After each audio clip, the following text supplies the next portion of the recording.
Hey guys, thanks for tuning in. Today we're going to talk about how my misfire finally went away on my N54 powered BMW.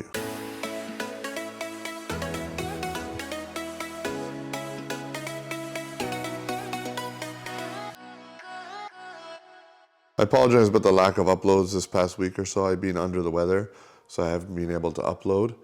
But luckily my misfires are gone, and it's kind of a result of something I didn't expect. So currently with about E60 in the tank,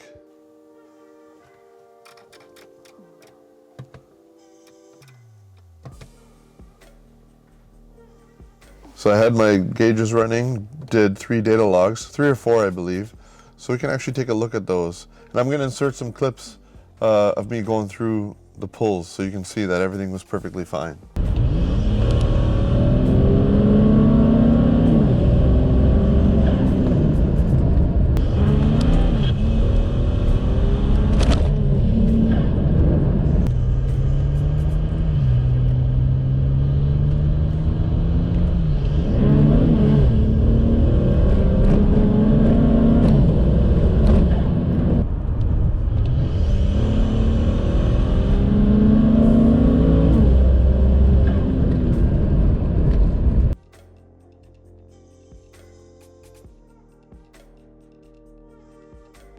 Can take a look at the data log here. Cylinder 5 is pretty typical on the high side of 5.3, near red line. Let's see.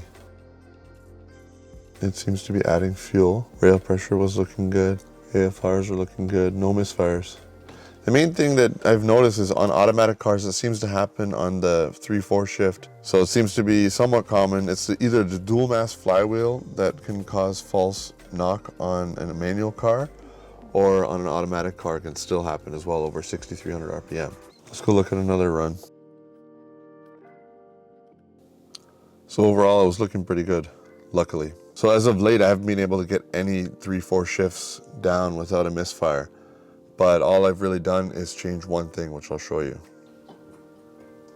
If you caught one of my most recent videos, all I did was change out this battery. Just after replacing that, misfires are gone, funny enough. What it boils down to is, I've done quite a few things. I even changed up my voltage regulator, but what it was a battery that was on its way out. If you kept your key on for more than about 2 or 3 minutes without starting the car, you may have needed a boost, but it still would start the car if you didn't let it sit for too long with the key in the on position. So I know a lot of you guys have E90s, and after maybe 2 years or so, you kind of got to watch out with keeping your key in the on position for too long.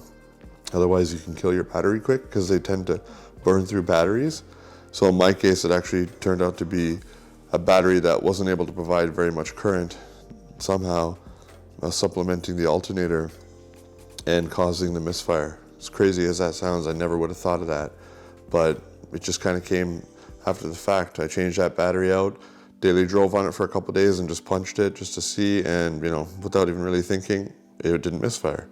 Did it 2, 3, 4, 5, 6, 7 times, and I even did 4 back-to-back pulls on this video, can't get it to misfire. What you'd think is the running current inside the alternator here would be strong enough that you can run the car regardless of the state of battery, but it just seems like on BMWs with complicated electronics, they really rely on a strong battery for everything to work right. On modern cars, a weak battery, even if it's a brand new car, if the battery is weak, I saw a video from another YouTuber where he had his Mercedes that he just boosted and it wasn't even running right. It says you got to bring the battery charge up before you can get out of limp mode. So it wouldn't even run right off alternator. It needed the battery to be charged up before it even let the car work properly. Interesting enough. So this car has the intelligent battery system, and you know what, in my opinion, it doesn't give you enough information. It will tell you if you had a high discharge, etc., but it doesn't tell you when the key's been on for a minute and your battery's getting weak that, hey, maybe you should change this battery, because under normal operation, it's not going to let the car run properly. You may get false misfires, etc. So I'm happy that it was that simple at the end of the day, because the car's running well now, but it was really complicated trying to figure it out over time. So fingers crossed that that holds off and it doesn't misfire. At the end of the day, I was contemplating lowering the red line just by a couple hundred RPM when automatic shifting via XHP with their customization tool. But it just turns out that it's gone now. I can't get it to misfire, which is beautiful. That's what you'd want. Let's just put it this way. If you have a battery in your car that if you put it in the on position, your car won't start within 2 or 3 minutes. If you have the fans going, etc., just change the battery because you'll get odd, weird behavior out of multiple modules, etc. I actually have been pretty proactive about replacing them at about 2.5 to 3 years old, but still, that was too late, unfortunately. So I'm not 100%, I'm almost better, so sorry for the lack of uploads. Hopefully you guys found this video useful or entertaining regardless.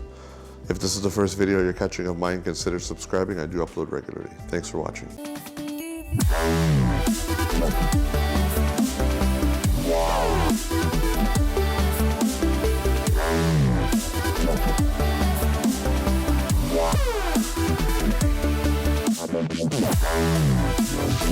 Wow.